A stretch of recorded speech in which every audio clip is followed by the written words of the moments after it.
Valentine's Day in 1998. I remember that day when I asked you to be my Valentine. That special bond that I felt was going on between us was increasing, and I wanted to take that to the next level. I remember the look on your face, the happiness and the excitement of the day we spent together, drained from your face like water running down a plug hole. You said no. I loved you. You know I did, so why would you do this to me? Why? I remember when you walked away into the crowd of lovers. I sat on the bench, crying.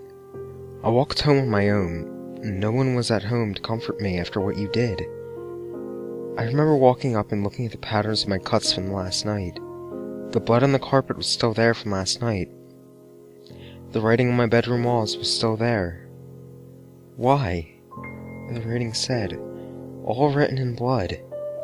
I remember 2 weeks later, I saw you in the street with another man, much younger and better looking than me. The pain just grew and grew. Everything we had done together had just been thrown away by you. Every time we fucked, you told me that you loved me and me only. I remember when I walked down that alley, and that gang of thugs mugged me and killed me. I died, thinking of you, as the knife plunged into my chest, ending my life, with pain in my heart as the knife dug deeper into me. I could feel the life slipping away. The sheer pain was excruciating. I remember at my funeral. My friends and family were there. My mother was crying. My father was comforting her. I looked around, but I couldn't find you anywhere. When I died, it wasn't nice. All I could feel was the searing pain through my body, as if it was on fire.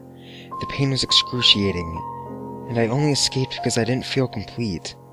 I felt I needed something more, and I knew what it was. It was revenge. I don't know how I escaped, but it involved lots of pain.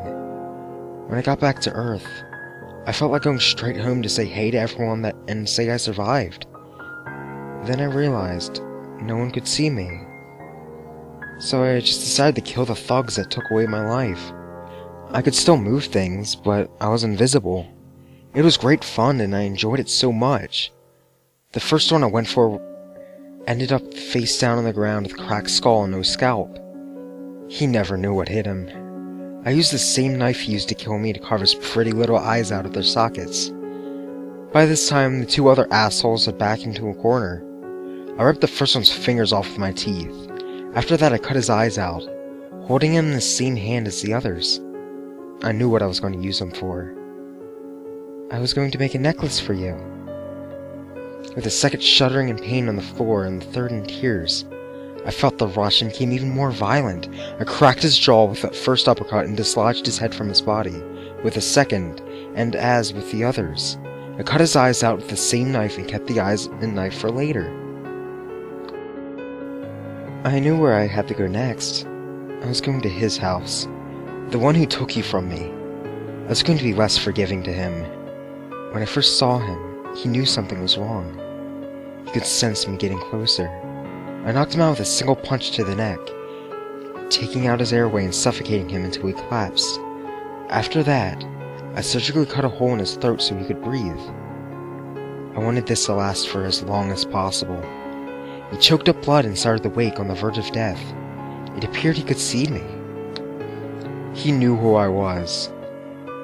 But you were dead, he stuttered. He was so wrong. I cut his eyes out with him still screaming, then plunged the knife deep into his stomach, watching his intestines pour onto the cold carpet floor.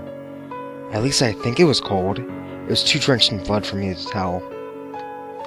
I felt better after this, but still not complete. I was still missing something. It was you. I needed you. I would never be complete without you. So I set off for your house, whistling to myself along the way. I was happy for some reason.